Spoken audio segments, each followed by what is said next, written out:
Bobsworth. How's he been since Christmas? Well, the Lexus is obviously great, and then so that really, we knew we wouldn't try and run him again. He's not that sort of horse. He needs, but a lot of TLC. He hasn't got the strongest of constitutions, and consequently, he had his time after the race, and his preparations gone well. He worked very well this morning. He'll have a gallop at Newbury on Sunday, as he did last year, and then that'll sort of bring him into hopefully the right place at the right time. And if it keeps raining, it gets really testing, would that be a concern for you at Cheltenham? Well, he's been through it. It's not ideal, but nobody wants it to be bottomless ground. It's been horrendous all winter, and we're fed up with it, and it's raining again now. The roads around here are very flooded. Has that impacted on your preparations for Cheltenham at all? Well, it has as far as the race courses are concerned, because they're all underwater. I mean, every going report is either heavy or abandoned. There's been nothing else since Christmas. As far as here's concerned, it hasn't interrupted the horses' work. It's caused us a lot of headaches. Just really because it makes such a mess, and the road from here to Lambourne's been flooded, and it's difficult for everybody to get to work. But they've done brilliantly. They've swum their way here, and nobody's let us. We're having to rescue people day and night. Cars broken down everywhere, but now we've waded through it. We had a couple of days with no electricity, which didn't help. But yeah, it's been a pretty tough old winter altogether. But there we go. We're here.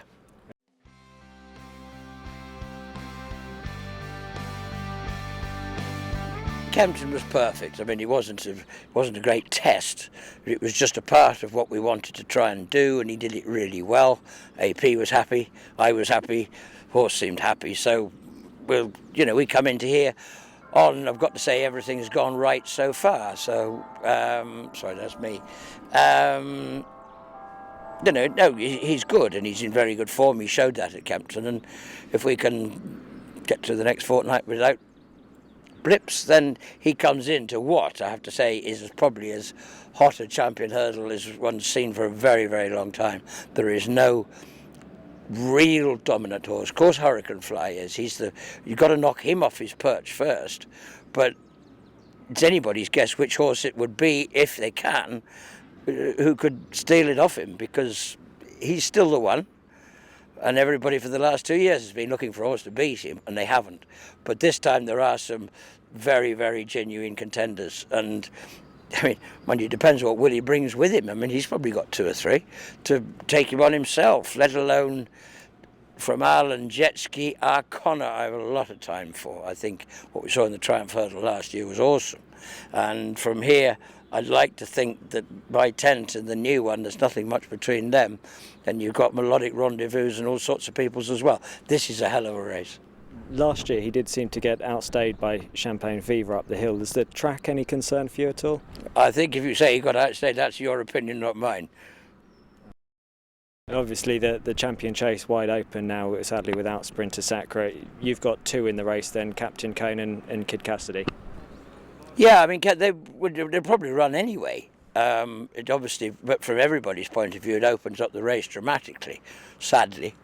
But Conan, I think he is a very good horse, and he's pretty sure I know Corky adores him, and he's always thought that he was a 2-mile horse and not a 2.5.